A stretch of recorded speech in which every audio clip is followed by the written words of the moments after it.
নমস্কার, 24 ঘন্টা আপনাদের সকলকে স্বাগত। গতকাল সরকারি ছুটি ছিল, ব্যাংকগুলিতে খোলা ছিল কিছু এটিএম, বেশ কিছু এটিএম এ কিন্তু ক্যাশ ছিল না, ফলে সেই সমস্যায় পড়েছিলেন গ্রাহকরা।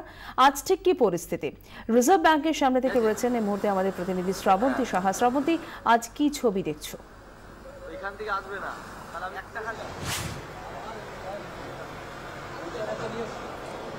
একেবারে ঠিক বললে তুমি যে গতকাল যেহেতু একটা ছুটি ছিল আর এটিএম ছাড়া সাধারণ মানুষ তারা যে টাকা তুলবেন সেই পথটা কিন্তু অনেকটাই বন্ধ ছিল। তার কারণে এই কদিন ধরেই আমরা দেখছি 5 দিন কেটে গেল, ব্যাংকে প্রচুর লাইন।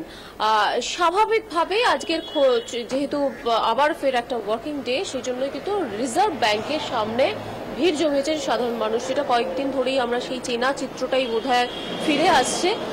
সকাল 7টা বাজতে না বাজতেই আমি তোমাকে সেই লম্বা লাইনটাই দেখাচ্ছি। সবাই কিন্তু দূর দূরান্ত থেকে চলে এসেছেন, কিছু খুচরো টাকা সেটার আশায় চলে এসেছেন।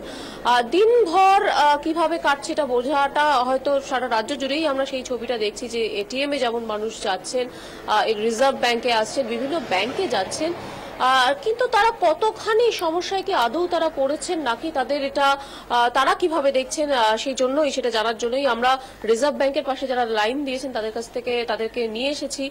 একটুখানি জানতে চাইবো যে নিশ্চয়ই এই কদিনের মধ্যে ব্যাংকে যেতে হয়েছে, রিজার্ভ ব্যাংকে সকাল সকাল এসে গেছেন, কোথাও কি একটু বেশি সমস্যা হচ্ছে নাকি কোথাও লাইন দিয়ে মনে হচ্ছে যে না এটা ঠিকই আছে? এই সিদ্ধান্তটা লাইন দিয়ে আমাদের মনে হচ্ছে সিদ্ধান্ত ঠিকই আছে, মানে ভারতবর্ষ সরকার যে সিদ্ধান্ত নিয়েছে কিছুক্ষণের জন্য মনে হচ্ছে ঠিকই আছে। এবার 50 দিন অপেক্ষা করা যাক, আর ঠিক অনুযায়ী মেনে লাইন মেনে নিয়ম মতন চলুন।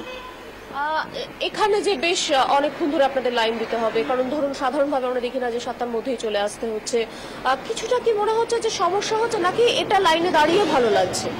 সমস্যা তো এমনি কিছুটা হচ্ছে, কিন্তু আমার বলার উদ্দেশ্য একটাই যে মানে 50 দিন অপেক্ষা করা যাক, সিস্টেমটা মেনে আমরা চলি ঠিকঠাক ভাবে আছে, এটাই। সেই অর্থে সমস্যা মনে হচ্ছে যে লাইন দিলেও অসুবিধা নেই।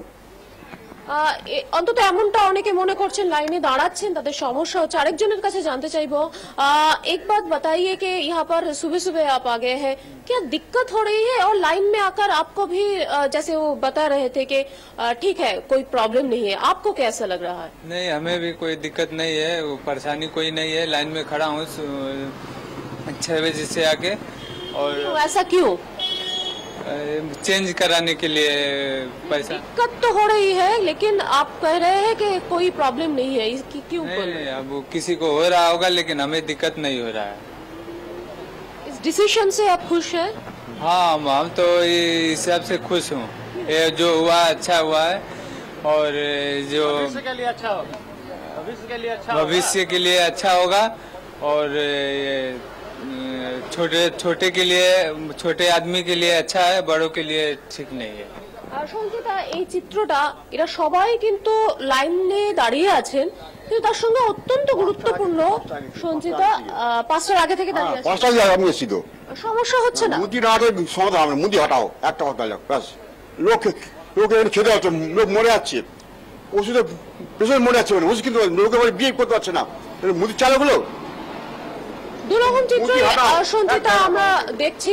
লাইনে দাঁড়িয়ে আছেন, তাদের মধ্যে অনেকে বলছেন যে তাদের সমস্যা নিশ্চয়ই হচ্ছে, কিন্তু তারা এই সমস্যাটা কিছুদিনের জন্য ফেস করে নিচ্ছেন দেশের সুবিধার্থে। আবার যিনি শেষে বললেন, তিনি যেটা জানাচ্ছেন যে কিছুটা হলেও কিন্তু সমস্যার মধ্যে পড়ছেন সাধারণ মানুষ। একেবারেই বিবাদী বাগ থেকে আমাদের সঙ্গে সরাসরি ছিলেন আমাদের প্রতিনিধি শ্রাবন্তী সাহা।